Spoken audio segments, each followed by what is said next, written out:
Hi, ನಾನು ಶಾನ್ ಶ್ರೀ ಬಚ್ಚವ್ 24/7 ಮಾತಾಡ್ತಾ ಇದ್ದೀನಿ. ನಮ್ಮೊಂದಿಗೆ ಸುರೇಶ್ ಬಾಬು ಅವರು, ಗಾಂಧಿನಗರ, ವಾರ್ಡ್ ನಂಬರ್ 94. ಸರ್, ನೀವು VPMB ಎಲೆಕ್ಷನ್ಗೆ ಏನಕ್ಕೆ ನಿಂತ್ಕೋಬೇಕು ಅಂದ್ಕೊಂಡಿದ್ದೀರಾ? ಸರ್ ನಮಸ್ಕಾರ, ನನ್ನ ಹೆಸರು ಸುರೇಶ್ ಬಾಬು, BM ಸುರೇಶ್ ಬಾಬು ಅಂತ. ವಿ ನಾಗರಾಜ್ ನಮ್ಮ ಬ್ರದರು. ಅವರು ಸುಮಾರು 19 ವರ್ಷದಿಂದ ಬಡ ಮಕ್ಕಳಿಗೆ 80,000 ಜನಕ್ಕೆ ಬುಕ್ಕು, ಪೆನ್ಸಿಲ್, ಪೆನ್ನು, ಬಟ್ಟೆಗಳು, ಈ ರೀತಿ ನಾನಾ ರೀತಿಯಲ್ಲಿ ನಮ್ಮ ವಿ ನಾಗರಾಜನ್ನವರು ಸೇವೆ ಮಾಡ್ಕೊಂಡು ಬರ್ತಾಯಿದ್ದಾರೆ. ಅವರು ತಮ್ಮದಂತ ನಾನು ಸುರೇಶ್ ಬಾಬು ಅವರ ಪರವಾಗಿ ನಾನು ನಿಂತ್ಕೊಂಡಿದ್ದೀನಿ. ಗಾಂಧಿನಗರ ನಂಬರ್ 94 ವಾರ್ಡಿಂದ. ಸರ್, ತಾವು ಎಲೆಕ್ಷನ್ಗೆ ಏನಕ್ಕೆ ನಿಂತ್ಕೊಬೇಕು ಅಂದ್ಕೊಂಡಿದ್ದೀರಾ ಸರ್? ಉದ್ದೇಶ ಸರ್, ಗಾಂಧಿನಗರ್ 94 ವಾರ್ಡಲ್ಲಿ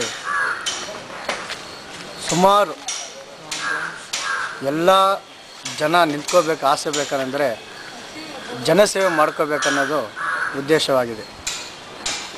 ಸರ್, ಈ ವಿಭಾಗದ ಕುಂದುಕೊರತೆಗಳು ಹೇಳ್ತೀರಾ?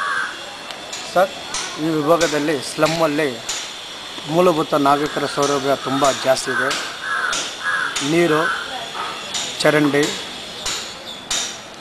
ಅನಂತರ ಈ ಅಂಗನವಾಡಿ, ಹಾಸ್ಪಿಟಲ್ಸು, ಪಾರ್ಕು, ಈ ರೀತಿ ನಾನಾ ರೀತಿ ತೊಂದರೆ ಇದೆ.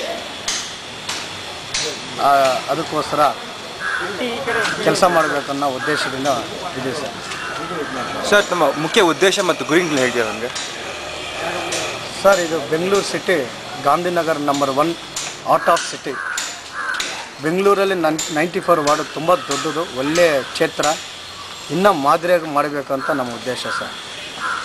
ಸರ್, ನಿಮ್ಮ ಮುಂದೆ ಜನಗಳು ಬಂದು ತಮ್ಮಲ್ಲಿ ಕಷ್ಟ ಸುಖಗಳನ್ನ ಹೇಗೆ ಹಚ್ಕೊಳ್ತಾರೆ ಸ್ವಲ್ಪ ಹೇಳ್ತೀರಾ ನನಗೆ? ಸರ್, ನಮ್ಮ ಮನೆ 24 ಗಂಟೆ ನಮ್ಮ ಮನೆ ಬಾಗಿಲು ತೆರೆದಿರುತ್ತೆ.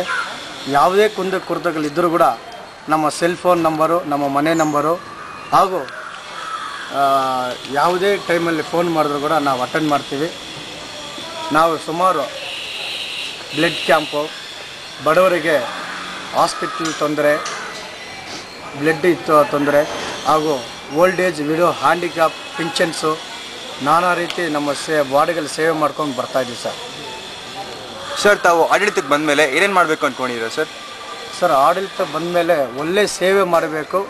ಒಳ್ಳೆ ಜನಕ್ಕೆ ಏನೇನು ತೊಂದರೆ ಇದ್ದರೂ ಕೂಡ ಆ ಜನಕ್ಕೆ ಒಳ್ಳೆ ರೀತಿಯಾಗಿ, ಸುಮಾರು ಅನ್ಎಜುಕೇಟೆಡ್, ಅನ್ಎಂಪ್ಲಾಯ್ಡ್ ತುಂಬ ಜನ ಇದ್ದಾರೆ. ಅಂಥವರಿಗೆ SC/ST ಲೋನು, ನಾನಾ ರೀತಿ ಬಿಸ್ನೆಸ್ ಲೋನು ಮಾಡಬೇಕಂತ ಉದ್ದೇಶ ಇದೆ ಸರ್. ಸರ್, ಈಗಿನ ಆಡಳಿತದ ಬಗ್ಗೆ ಏನು ಹೇಳೋಕ್ಕೆ ಇಷ್ಟಪಡ್ತೀರಾ? ಸರ್, ಅದ್ರ ಬಗ್ಗೆ ನಾವು ಏನಂದರೆ ಜನಕ್ಕೆ ಗೊತ್ತಿದೆ ಆ ವಿಷಯ, ನಾವೇನು ಹೇಳೋದು ಬೇಡ ಸರ್. ಮತ್ತು ಉದ್ಯಾನವನ ಮತ್ತು ಆಟದ ಮೈದಾನದ ಬಗ್ಗೆ ಏನು ಹೇಳ್ಬೇಕು ಅಂದ್ಕೊಂಡಿದ್ದೀರಾ? ಸರ್, ಇದು ಈ ಜಾಗದಲ್ಲಿ ಉದ್ಯಾನವನ ಬೇಕಿದೆ, ಪಾರ್ಕ್ ಇದೆ. ಇನ್ನು ಪಾರ್ಕಿಗೆ ಹೆಚ್ಚಿನಾಗಿ ಒಳ್ಳೆಯ ಕೆಲಸ ಮಾಡಬೇಕು ಅನ್ಕೊತಾ ಇದ್ದೀವಿ ಸರ್. ಕಸಗಡ್ಡಿಗಳು ಮತ್ತು ನೀರಿನ ಸಮಸ್ಯೆ ಬಗ್ಗೆ ಏನು ಬೇಕು ಅಂದ್ಕೊಂಡಿದ್ದೀರಾ? ಸರ್, ನೀರಿನ ಸಮಸ್ಯೆ ತುಂಬ ಇದೆ, ಆದರೂ 24 ಗಂಟೆ ನೀರು ಬೇಕಾಗಿ ಅವಕಾಶ ಇದೆ ಸರ್. ಸರ್, ಡ್ರೈನೇಜ್ ಸಮಸ್ಯೆ ಬಗ್ಗೆ ಏನು ಹೇಳಬೇಕು ಅಂದ್ಕೊಂಡಿದ್ದೀರಾ ತಾವು? ಸರ್, BWSSB, ಅನಂತರ BBMP ಹೆಚ್ಚಿನಾಗಿ ಕೆಲಸ ಮಾಡಬೇಕು. ಎಲ್ಲೆಲ್ಲಿ ತೊಂದರೆ ಇದೆ ಅಲ್ಲಿ ಕೆಲಸ ಮಾಡಬೇಕು ಅಂತ ಅಂದ್ಕೊತಾ ಇದ್ದೀವಿ ಸರ್. ಸರ್, ರಸ್ತೆ ಮತ್ತು ದಾರಿದೀಪಗಳ ಸಮಸ್ಯೆ ಬಗ್ಗೆ ಏನು ಮಾಡಬೇಕು ಅಂದ್ಕೊಂಡಿದ್ದೀರಾ? ಅದು ರಸ್ತೆ ದೀಪ ಬೇಕೇ ಬೇಕಾಗತ್ತೆ. ನೈಟ್ ಆದರೂ ಎಲ್ಲಿ ತೊಂದರೆ ಇರುತ್ತೋ, ಲೈಟ್ ಇರಲ್ವೋ ಆ ಜಾಗ ಗುರುತಿಸಿ ಆ ಲೈಟ್ಗೆಲ್ಲ ರೆಡಿ ಮಾಡಬೇಕು. ಎಲ್ಲೆಲ್ಲಿ ಅಲ್ಲ ಇದೆಯೋ ಅಲ್ಲಿ ಮುಚ್ಚಿಬಿಟ್ಟು ಹೊಸ ತಾರನ ಆಗಬೇಕಂತ ಅಂದ್ಕೊತಾ ಇದ್ದೀವಿ ಸರ್. ಹಾಗೆ ಬೀದಿ ನಾಯಿಗಳ ಸಮಸ್ಯೆ ಬಗ್ಗೆ ಏನು ಹೇಳ್ಬೇಕು ಅಂದ್ಕೊಂಡಿದ್ದೀರಾ ಸರ್?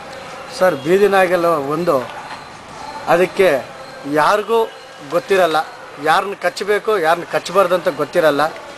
CM ಬಂದರೂ ಕಚ್ಚತ್ತೆ, PM ಬಂದರೂ ಕಚ್ಚತ್ತೆ, ಆದರೆ ಬೀದಿಯಲ್ಲಿ ಹೋಗೋ ಮನುಷ್ಯ ಬಂದರೂ ಕೂಡ ಕಚ್ಚತ್ತೆ. ಯಾಕಂದ್ರೆ ನಾಯಿಗೆ ಗೊತ್ತಿಲ್ಲ PM, CM, MLA, MP, councillor ಅಂತ. ಆದರೆ ಅದನ್ನು ಹಿಡ್ಕೊಬಿಟ್ಟು ಸೇಫ್ ಜಾಗದಲ್ಲಿ ಬಿಡಬೇಕಂತ ನಾವು ಅಂದ್ಕೊತಾ ಇದ್ದೀವಿ ಸರ್. ಸರ್, ಭ್ರಷ್ಟಾಚಾರ ಮತ್ತು ಲಂಚಕೋರತನದ ಬಗ್ಗೆ ಏನು ಹೇಳ್ಬೇಕು ಅಂದ್ಕೊಂಡಿದ್ದೀರಾ ಸರ್? ಸರ್, ಲೋಕಾಯುಕ್ತ, IAS ಇಂದ IPS ಒಳ್ಳೆಯ ಎಲ್ಲ ಆಫೀಸರ್ನ ಹಿಡ್ಕೊತಾ ಇದ್ದಾರೆ. ಇನ್ನೂ ಹೆಚ್ಚಿನಾಗಿ ಎಲ್ಲೆಲ್ಲಿ BW ಆಗಲಿ, BD ಆಗಲಿ, BBMP ಆಗಲಿ ನಾನಾ ಆಫೀಸ್ ಇದೆ. ಎಲ್ಲೆಲ್ಲಿ ತೊಂದರೆ ಆಗ್ತಾಯಿದೆ ನಾವು ಅದಕ್ಕೆ ಅವಕಾಶ ಕೊಟ್ಟು ಅಂತ ಎಲ್ಲಿ ಭ್ರಷ್ಟಾಚಾರ ನಡೆಯುತ್ತೋ ಅಲ್ಲಿ ನಾವು ಕೂಡ ಹೋರಾಟ ಮಾಡ್ತೀವಿ ಅಂತ ತಿಳ್ಕೊತೀವಿ. ಸರ್, ಕೊನೆಯದಾಗಿ ಜನಗಳಿಗೆ ಏನು ಹೇಳ್ಬೇಕು ಅನ್ಕೊಂಡಿದ್ದೀರಾ? ಈಗ ಯಂಗ್ಸ್ಟರ್ಸ್ ಎಲ್ಲ ವೋಟ್ ಮಾಡೋದಲ್ಲ, ಅವ್ರಿಗೆ ಹೇಗೆ ಸುದ್ದಿ ತಿಳಿಸ್ಬೇಕು ಅನ್ಕೊಂಡಿದ್ದೀರಾ? ಸರ್, ನನ್ನ ವಯಸ್ಸು 34, ನನಗಿನ್ನೂ ಮದುವೆ ಆಗಿಲ್ಲ. ಈ ವಾರ್ಡಲ್ಲಿ ನಾನು ಗೆದ್ದರೆ ಒಳ್ಳೆ ಸೇವೆ ಮಾಡಬೇಕು. ಒಳ್ಳೆ ಈ 94 ವಾರ್ಡಿಗೆ BBMPಯಿಂದ ಎಷ್ಟು ಅನುದಾನ ಬರಬೇಕು, ಎಷ್ಟು ದುಡ್ಡು ಬರಬೇಕು, ಅಷ್ಟು ದುಡ್ಡು ಬಂದು ಈ ಸೇವೆ ಈ 94 ವಾರ್ಡಿಗೆ ಸೇವೆ ಮಾಡಬೇಕು ಅಂತ ಅನ್ಕೊತಾ ಇದ್ದೀವಿ ಸರ್. ನಮಸ್ಕಾರ. ದಯವಿಟ್ಟು ನನಗೆ ವೋಟ್ ಹಾಕಿ ಅಂತ ತಮ್ಮಲ್ಲಿ ಎಲ್ಲರನ್ನ ಕೋರ್ತಾ, ತಾಯಂದಿರಿಗೆ, ಅಣ್ಣ ತಮ್ಮಂದಿರಿಗೆ ಎಲ್ಲರಿಗೂ ನನಗೆ ಅವಕಾಶ ಕೊಡಬೇಕಂತ ಬಸ್ ಸಿಂಬಲ್ ನಂಬರ್ 15 ದಯವಿಟ್ಟು ಅವಕಾಶ ಕೊಡಿ ಅಂತ ಕೇಳ್ಕೊತಾ ಇದ್ದೀವಿ ಸರ್. ನಿಮ್ಮ ಟಿ ವಿಯವರು ಕೂಡ ನನಗೆ ವಂದನೆ ತಿಳಿಸ್ತಾ ಇದ್ದೀನಿ ಸರ್.